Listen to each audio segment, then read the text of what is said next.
Olá, sejam bem-vindos a mais um Universidade e Comunidade, um programa produzido numa parceria entre a Universidade Federal de São Carlos, Campus Araras, e a Câmara Municipal de Araras, no estado de São Paulo.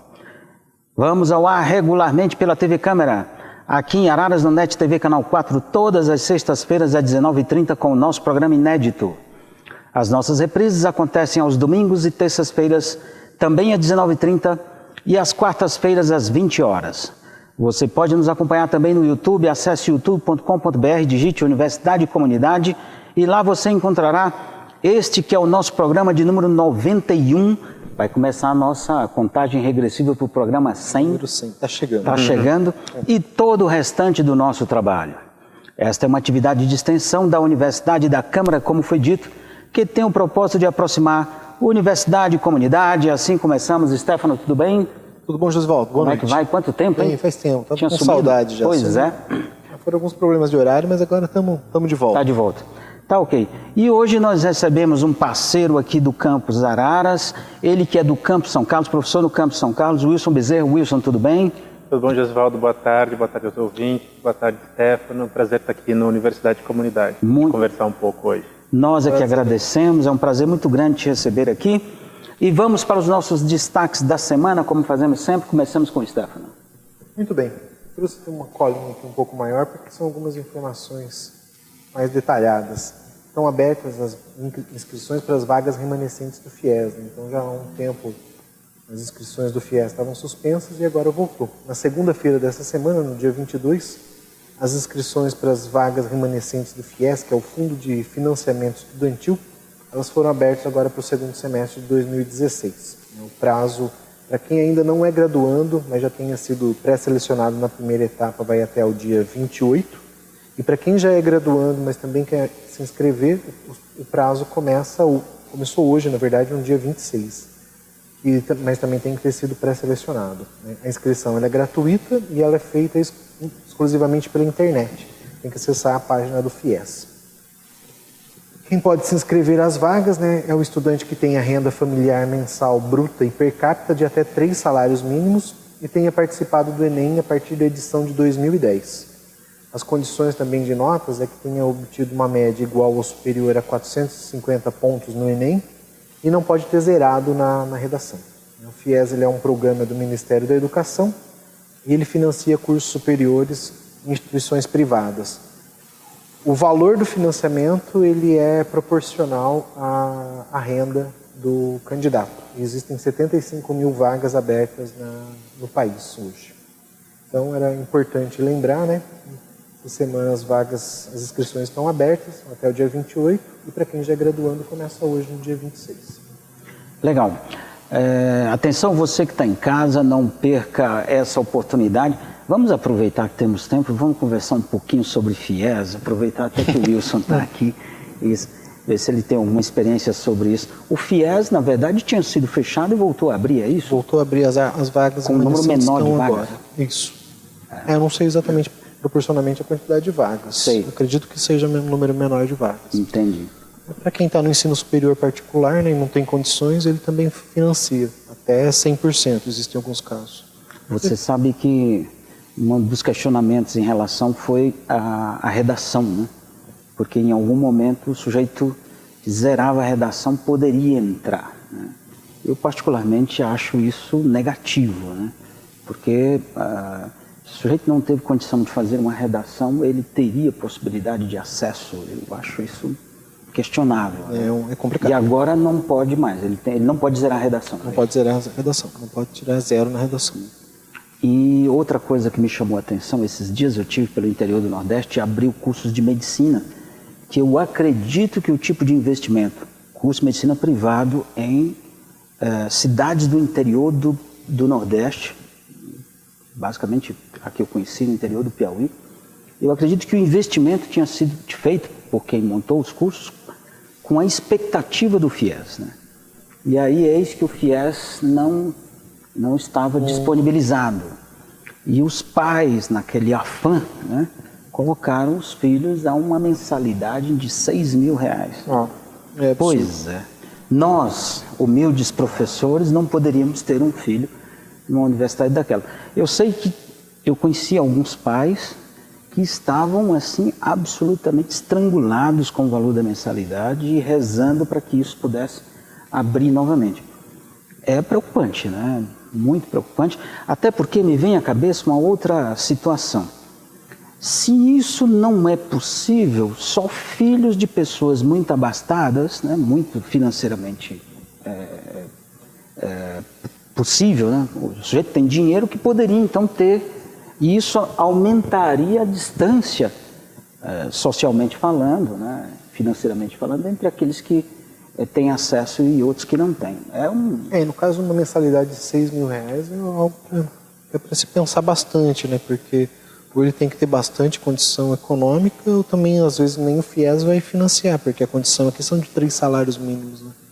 E tem uma contradição, né? Porque a abertura dos cursos de medicina no Norte e Nordeste, elas vinham, né, numa política do governo federal de poder aumentar o número de formandos em medicina nessas regiões em que há poucos médicos, fazer uma ênfase em saúde da família, medicina primária, justamente para poder fixar os médicos aí. Sim. E se a gente reproduz essa lógica de uma universidade mercantilista para poucos, certamente os formandos aí vão querer ir para os grandes centros, onde já está super saturado, né, em médicos. É justamente bem provável que não permaneça. Eu espero, torço para que o FIES possa auxiliar a que se cumpra, né, esse projeto do governo federal que vinha desde 2013, que era uma das frentes do Mais Médicos para o Brasil, de poder formar médicos e fixar médicos justamente nos lugares do país onde os médicos, em geral, optam por não ir, né? Exato. Vamos torcer. Exato. Vamos torcer. Mas essa é uma situação, caberiam uns 10 programas nossos aqui para discutir sobre conversar sobre isso. Essa é uma realidade complicada. Muito bem? Podemos Muito bem. seguir? Podemos, Josivaldo. Eu tenho 2 destaques aqui, na verdade é praticamente um só. Meus queridos, normalmente eu não sou muito contundente em relação às coisas que eu digo, ou que eu falo, né, nas minhas colocações, e abro sempre uma vasta avenida para o contraditório, vamos dizer assim, mas nesse caso já vem me perseguindo há algum tempo, que é a respeito das Olimpíadas e o seu custo, né? E o eventual benefício em relação ao custo que ela gerou. Eu particularmente acho que a Olimpíada, agora que encerramos, né, pelo menos essa primeira fase, vamos dizer, ela é uma aventura muito cara, no qual um país como o nosso, com essas características que temos, com as prioridades outras que nós listamos aqui, não deveria sediar um evento desse porte. Não estaríamos preparados nesse momento da nossa história. Para você ter uma ideia, um custo na ordem de 39 bilhões de reais, sendo que 17 bilhões vem de recursos públicos, isso dito pelo próprio governo, em 17 dias de evento, ou seja, 1 bilhão por dia foi o custo das Olimpíadas para todos nós, num estado virtualmente falido, que está com muita dificuldade, que é o caso do Rio de Janeiro, né, para pagar folha, né, de funcionários. Teve legado? Tem legado e tal. Justifica o legado em função do montante? Essa é uma grande questão. Outra coisa, legado em cima de um único município e os outros 5.500 espalhados por esse Brasil, como é que fica? Mas tem os legados intangíveis. Bom, legado intangível é legado intangível. Como é que nós vamos medir isso aqui, avaliar isso aqui? Porque, segundo diz, se combate o nosso complexo de vira-lata, que foi tão falado durante essas Olimpíadas, mas isso é muito pouco palpável por um dinheiro tão grande como foi gasto. Patrocinar um esporte de alto rendimento também é uma outra questão muito discutível, tendo em vista que nós tivemos 2 medalhas a mais do que a Olimpíada de Londres, né? E segundo,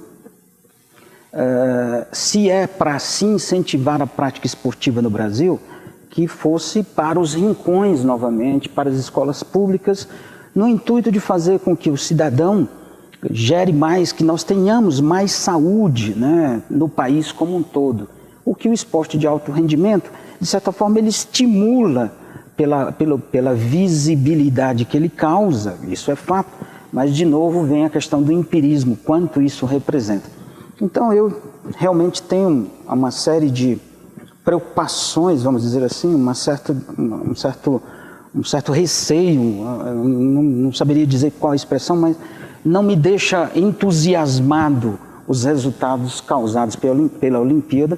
E agora a Light, né, a companhia elétrica, entrou com um pedido esses dias de antecipação do reajuste, já conseguiu, e um ajuste extraordinário de preço em função do que ela investiu na estrutura elétrica para os parques, para os locais. Ela já avisou que vai querer o retorno dos 450 milhões de reais que ela colocou de investimento naquela região e vai para a conta de luz. E isso é um clássico no mundo, passar para a conta de luz o custo da Olimpíada. Acho que a de Montreal, por muitos anos, ficou na conta de luz do cidadão. Alguém gostaria de comentar? Eu acho, Josivaldo, que a Olimpíada é uma festa linda, uma festa das culturas. Legal. A nossa foi super bem feita, foi super bonita. Mas aí a grande pergunta é essa que você colocou, né? Vale o preço? O Brasil tem condições econômicas de bancar esse preço? E aí eu acho que não. Eu acho que achei muito bom a gente ter uma Olimpíada na América do Sul, mas por que num país só? Por que numa cidade só? Podia se inventar, né? Podia fazer uma Olimpíada do Mercosul, entrava a Argentina, entrava o Uruguai, fazer alguma outra coisa que estivesse dentro da nossa realidade socioeconômica, né? Eu acho que o número de medalhas, eu acho que até o Comitê Olímpico Brasileiro ter dito, a gente tem uma meta de medalhas, me parece um indicativo tão ruim. Sim. Porque o importante seria incentivar a prática do esporte, não só o esporte de alto rendimento, mas o esporte para a saúde, para sair das situações de marginalidade. Para mim, tanto faz. Se fossem 30 medalhas, eu não sei se a Olimpíada teria sido melhor do que foi. Entendi. Acho que o bonito foi ver os atletas brasileiros, estrangeiros, competindo. Mas eu concordo, o preço é muito alto. É muito dinheiro. Acho que isso foi feito no momento essa proposta da Olimpíada no Brasil foi feita num momento de grande euforia, né? De bonança, que ninguém imaginava que quando fosse acontecer num momento de crise como esse. Achou um preço muito alto. Também. É um ponto legal. Que eu ia comentar, acho que justamente ia fazer esse comentário, né? Na medida que foi... Porque no momento que a Olimpíada foi proposta, não se esperava que a gente tivesse, talvez, na situação que a gente está hoje. E eram situações, como você falou, um momento de euforia, era uma coisa muito diferente, uma realidade muito diferente da nossa atualmente. E começou muito bonito, né, como você disse, na cerimônia de abertura, falando da diversidade, da riqueza, falando que a Olimpíada no Brasil era um lugar de diversidade, sim. Eu acho que isso é bonito de se ver. Mas talvez o retorno, né, como foi colocado, eu não sei se ela dá conta de toda essa diversidade que a gente tem no nosso país mesmo. Então eu acho que o retorno da Olimpíada talvez não seja para todo mundo. Isso é uma coisa que talvez o investimento nesse momento não se justifique. Legal. E por último, já que estamos falando de Olimpíada, vocês conhecem a Camille Rodrigues? Já ouviu falar? Acho que não, é pouco provável. Ela é nadadora paralímpica e dos 100 e 400 metros, ela foi obrigada a amputar uma perna com 3 anos de idade, por conta de uma má formação congênita. E para não comprometer o seu crescimento, os médicos a aconselharam a fazer natação. Daí ela não parou mais. Mas mais que isso, ela também é dançarina de funk e tem vídeos na internet mostrando aulas de fit dance. E ela pense numa pessoa com autoestima altíssima, uma mulher muito bonita. Eu não gosto de funk, mas é muito bacana ver.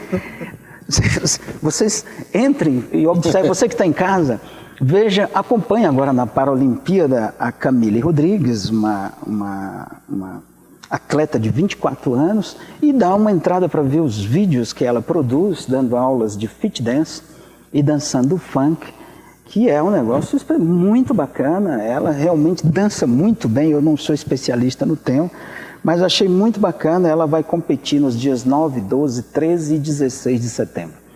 Certo? Muito bem, certo. Legal. Vamos para a nossa entrevista da semana. Hoje temos a grata satisfação de receber aqui o professor Wilson Alves Bezerra.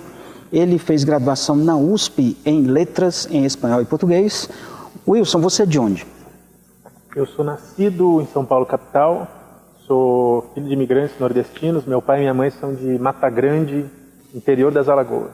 Legal. E já estou estabelecido aqui no interior há 13 anos, tive uma passagem americana e estou há 12 anos aí em São Carlos, na nossa querida UFSCar. Legal. Ele é professor da UFSCar em São Carlos e ele fez doutorado na UERJ, é isso? Exatamente. Na UERJ, em literatura comparada. Atualmente, conforme eu disse, ele trabalha na UFSCar no departamento de letras e trabalha com literatura hispano-americana, não é isso? Ele é escritor, nós temos uma vasta coleção de livros dele, aqui. Uma banquinha completa. Hoje não falaremos sobre os livros do Wilson, porque ele já se comprometeu de vir conosco em outra oportunidade, vir aqui conosco em outra oportunidade. Wilson, muito obrigado, é um parceiro do Campus Araras. Ele é diretor de cultura da PROEX, coordenador de cultura da universidade, do Complexo UFSCar, e ele vem falar sobre isso hoje para nós. O que a universidade precisa, por que a universidade precisa de uma atividade cultural, né, em todos os seus campi, e isso precisa ser coordenado. Wilson, fala um pouco mais para nós, introdutoriamente, sobre cultura nas universidades. Vamos lá, Josivaldo. Agradeço mais uma vez pelo convite, é um prazer estar aqui, conversar com os espectadores. Eu falei ouvintes no começo, porque eu estou acostumado a falar no rádio, não na televisão. A gente precisa pensar na universidade, não como... A gente estava até comentando isso antes da entrevista. Não como lugar onde você vai para assistir uma aula e ao final de 4 ou 5 anos ter um diploma. A universidade, ela é um espaço de formação dos mais diversos sentidos, de uma formação acadêmica, de uma formação política, de uma formação cultural. Formação do cidadão. Formação do cidadão. A universidade tem que ser entendida como esse lugar. A universidade pública brasileira, ela funciona em cima do tripé ensino, pesquisa e extensão universitária. Sendo o ensino é isso que a gente enxerga primeiro, né, na sala de aula. A pesquisa é aquela reflexão mais aprofundada, mais detida, que pode reverter ou não, pode ser uma pesquisa teórica, ou pode reverter alguma tecnologia, dependendo da área, para a sociedade. E a extensão universitária é o ponto em que a universidade toca a sociedade da qual ela faz parte, em que ela dialoga para fora das paredes dela. A cultura está presente em todas essas instâncias, no ensino, na pesquisa, mas especialmente na extensão, porque a cultura, ela é um lugar muito forte a partir do qual você consegue chamar o cidadão para dentro da universidade, trazer conhecimentos artísticos que não tem na universidade. A gente tem vários projetos de extensão em cultura e a gente não tem um curso de dança, por exemplo, em São Carlos, mas a gente tem uma professora como a professora Yara Couto que trabalha com a dança e tem um projeto dentro disso. Projetos que produzem cursos, a Orquestra Experimental da UFSCar, que tem uma grande relação com o curso de música. Então, assim, a cultura na universidade, ela tem o papel de fazer o conhecimento avançar, de promover intercâmbios entre a sociedade e os professores, os estudantes, os funcionários. A cultura, enfim, ela é um lugar estratégico, porque ela permite muitos encontros e encontros interdisciplinares. Legal. Você acredita que o fato da cultura estar presente dentro da universidade faz com que o universo que ali, né, milite, né, ele se torna mais harmônico, ele tem um viés facilitador das outras ações? Isso é verdade? A gente pode pensar, Josivaldo, na cultura de muitas formas, né? Eu acho que ela tem um aspecto de ajudar a formar um conjunto, uma noção de pertencimento à instituição. Eu acho que isso sim é um facilitador das relações. Tá. A cultura, ela expõe as diversidades e ela um pouco tira cada pesquisador ali do seu universo, do seu pequeno universo particular, das profundas especializações, para experimentar outras linguagens. Eu acho que ela tem um papel para a saúde da instituição, sim. Eu acho que uma grande dificuldade dentro da própria comunidade da universidade é entender que a cultura é espaço de relação e na universidade, a coordenadoria de cultura, por exemplo, onde eu estou à frente aí ao longo dessa gestão que está se encerrando agora, ela tem o papel de criar grupos interdisciplinares entre pesquisadores diferentes e não apenas de reproduzir a lógica de um centro cultural. Assim, a gente não pode querer que a cultura na UFSCar concorra com o SESC. O SESC tem ali o dinheiro todo do Sistema S, então ele pode fazer o show toda semana, pode trazer o grande artista. O nosso papel na universidade é muito mais de desenvolver as potenciais relações. É mais interativo, vamos dizer assim? É mais interativo, exatamente. E essas potenciais relações, ou as ações para fazer esses grupos ou esses professores diversos se agruparem, elas acontecem de que maneira, em quais momentos? Pergunta. Dentro da Pró-Reitoria de Extensão, por exemplo, a gente tem um conjunto de ações. Por exemplo, nós temos editais para os professores, editais específicos na área de cultura. O Josivaldo, por exemplo, ele pode ter ali um grupo de chorinho, digamos. Sim. E aí, que tem alunos envolvidos, produção de conhecimento, gente de outras áreas. Então, a gente fomenta esses grupos de extensão em cultura para que eles possam ali ter um bolsista remunerado ao longo do ano, fazer algumas apresentações, ocasionalmente, esse grupo hipotético de chorinho. Claro, bem compatível com aquilo que eu consigo fazer. O Josivaldo falou hoje que gosta de funk. Tem um grupo de funk. É o chorinho, nos gostos musicais do diretor aqui. Amplo. A gente pode pegar essa atividade e circular por outros campi. Aqui em Araras, o Madrigal da professora Jane Borges já se apresentou, a Orquestra Experimental já se apresentou aqui. A gente já fez intercâmbio, por exemplo, um projeto do Cine UFSCar, que aqui em Araras teve o apoio da professora Janice, lá em São Carlos tem o apoio da professora Ana Luísa Pereira. Então, os editais que oferecem, dependendo da situação econômica, do orçamento da universidade, oferecem um apoio econômico, logístico, eles são uma dessas formas de integração. A outra é a gente ir conversando com parceiros, o Josivaldo aqui em Araras, a professora Tereza lá em Sorocaba, o Luiz Manuel lá na Lagoa do Sino, vendo o que a gente consegue apresentar de um campus no outro, que projeto a gente pode construir conjuntamente. Já teve um edital temático esse ano, né? Ou no final do ano passado. Do CNPq, né? Da ProEx mesmo, não teve? Isso, a gente teve, na verdade, em 2015. Mas ele não envolveu... Na área de cultura, a gente tem um projeto muito grande, que a Araras é parte, que é um projeto proposto pela professora do Departamento de Artes e Comunicação, a professora Débora Burini, um projeto de web rádios. Web rádio. Então, a gente tem lá a Rádio UFSCar no campus São Carlos, funcionando lá no Dial 95.3, mas tem esse projeto piloto da gente ter produção de programação em Lagoa do Sino, aqui em Araras, lá em Sorocaba, e essa programação, inclusive, ser veiculada lá no 95.3. Essa é uma das formas. A gente, o edital estava aberto, a gente chama os professores interessados, fala, pessoal, que tal aqui se vocês fizerem uma proposta nessa área? A UFSCar tem 1.200 docentes e 18 mil alunos e 1.100 técnicos. A procura é muito intensa por esses editais, a participação é expressiva.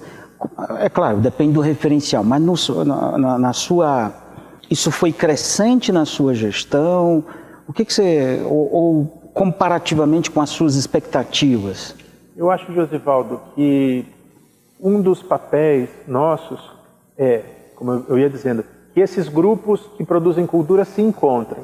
Porque se eles se encontram, o potencial é maior, os resultados são melhores, e que a gente possa dividir o recurso de maneira equânime, de forma a atender a potencialidade de cada um. Eu acho que esse foi um dos avanços da gestão com os editais de cultura, por exemplo, que a gente tirou as faixas.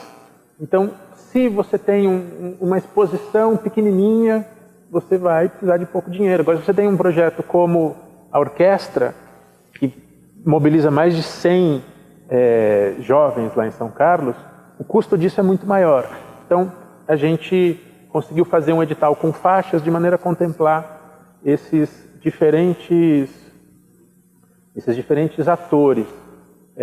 Estou comparando, por exemplo, com o edital das atividades de extensão, que tem um teto ali de R$1.000 para todo mundo. Na cultura, isso é muito mais diverso. Então, a gente conseguiu distribuir melhor esse recurso, e os projetos consolidados a gente retirou do edital. Então, a gente já tem uma série de projetos institucionais. O Cine Fiscar, a orquestra, o Madrigal vai entrar nesse processo também de institucionalização,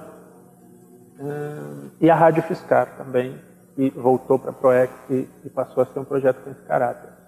Então, à medida que a gente consegue atender melhor os grupos de extensão em arte e cultura, a gente consegue uma outra coisa, que agora eu respondo mais pontualmente a tua pergunta, é que a gente envolve os estudantes, os professores, não apenas produzindo cultura, mas como público. Então, a gente tem conseguido, ao longo dos últimos 4 anos, reunir, dar maior visibilidade para os projetos de cultura e mobilizar melhor o público potencialmente interessado. Então, acho que esse foi outro dos ganhos que a gente teve ao longo da gestão. Vou dar um outro exemplo dessa mobilização do público. A gente teve sempre esse princípio, na prática é muito difícil, de fazer essa gestão intercâmbio. A gente está falando de quatro campi em 4 cidades absolutamente diferentes, com realidades absolutamente diferentes, e custa circular as coisas, enfim. Mas o que a gente consegue fazer registro, a gente coloca no YouTube. Um projeto importante desse ano foi o Fórum de Debates, a partir de toda a crise política do Brasil. Nós fizemos, até o momento, 11 mesas de debate com filósofos, psicanalistas, jornalistas, ativistas, discutindo a crise do Brasil das mais diversas perspectivas, da área de especialização de cada um. A gente tinha ali, em cada encontro, variava de 100 a 200, 300 pessoas, dependendo do apelo. Mas a gente coloca isso no YouTube, e se a gente teve, ao longo desses 11 encontros, estimando 2.000 pessoas, no YouTube a gente tem 15.000 visualizações. Então a gente consegue potencializar o recurso que é pequenininho. Quando você falou diretor de cultura, seria ótimo que a gente tivesse uma estrutura maior para a cultura, mas uma coordenadoria, ela é mais acanhada. Um pouquinho mais acanhada, mas a gente tem que fazer o recurso que a gente tem render. Claro. A gente não consegue fazer uma Olimpíada, mas chega lá. A gente vai caminhando. Imagino. Você sabe que eu sempre lembro de um exemplo, que não é meu, claro, mas Theo, o irmão de Vincent van Gogh, era o seu empresário, vamos dizer assim. Sabe quantos quadros ele conseguiu vender na época? Acho que 1, se não me engano, por uma mixaria. E hoje os quadros do Van Gogh, os valores chegam a 75 milhões de dólares, são as coisas mais caras desse planeta. O que mostra a dificuldade, era aí onde eu queria chegar, de lidar com recursos dentro da cultura, valores onde aplicar. Isso deve ser um desafio tremendo para vocês. É um desafio porque o recurso é pequeno. Você tem que investir nos pontos chave e eu acho que a gente conseguiu uma boa articulação da área. Eu saio com muitos desafios, com muitos desafios que não foram vencidos, mas eu saio assim com algumas boas realizações. Eu espero que a cultura na universidade continue indo para frente. Legal, muito obrigado pela tua presença. Foi um prazer muito grande, o nosso tempo infelizmente acabou. Um prazer grande, porém rápido, né? Eu queria ficar mais. Venha, você, conforme eu comentei, ele é escritor e vai vir aqui falar sobre os livros dele num futuro próximo. Ele que é um grande parceiro nosso. Muito obrigado, Wilson. É um maior prazer. Obrigado, gente. Obrigado. Prazer estar aqui. Boa tarde a todos. Boa noite a todos. Boa noite a todos. Tá, joia. Stefano, foi um prazer estar aqui contigo. Um prazer. Nos vemos em breve, Em breve estaremos de volta. Boa noite. E assim encerramos mais um Universidade e Comunidade. Esperamos revê-los em breve no nosso próximo programa. Tchau, até mais. Tchau.